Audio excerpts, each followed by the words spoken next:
Story time for a second. This is a good one. It starts a few weeks ago. I have a show in Teaneck. I'm on stage. I'm doing my show. People are laughing, like a comedy show.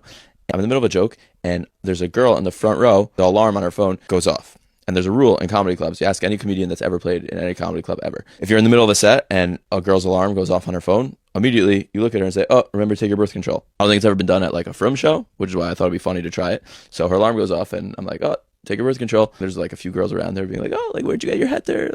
I get to my host last night. There's a few girls there. And so I go up to them and introduce myself. I say, hey, I'm Dovi. Nice to meet you. Contrary to popular belief, I actually have fantastic interpersonal skills. She says like, oh, I was actually at your show in Teaneck a few weeks ago. Oh, thank you so much for coming. Like, did you like it? Whatever. And she's like, oh, you don't remember me? And then I look at her and I remember you're the birth control girl. And she's like, I just can't believe that, like, you said something so inappropriate. Like, how do you even, like, use that word? I'm like, birth control? She's like, yeah, that word, it's so inappropriate. I'm like, birth control is inappropriate? She's like, can you please stop saying that word? And I'm like, you came to a comedy show and you were nervous that they would say the word birth control? She's like, please stop saying that word. You're making me uncomfortable. How bad did the Beis Yaakov system fail you that you think birth control is one word? That's the real story here, not how inappropriate I am, but that you don't know about compound words? Let's be honest, like, it was 9 p.m. on a Tuesday. Unless you just got back from like Australia, you're on a different time zone.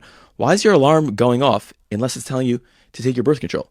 She tells me, no, my alarm goes off every night at 9 p.m. to remind me to do my Rosh Hashanah Kabbalah. Right before Rosh Hashanah, when all the Jews are nervous that God is going to punish them for all the Averos they did in the year before, they usually pick one Avera that they're going to stop doing for this year, and they say, Hashem, I'm going to stop doing this Avera and be nice to me. And that's called the Rosh Hashanah Kabbalah. Actually, curious now, like, what was your Rosh Hashanah Kabbalah? Because it should have been to stop going to comedy shows. And she's like, oh, it's to remember to take my birth control every night. And I'm like, can you please not use that word? And I had to find a new place to eat dinner last night. It was worth it.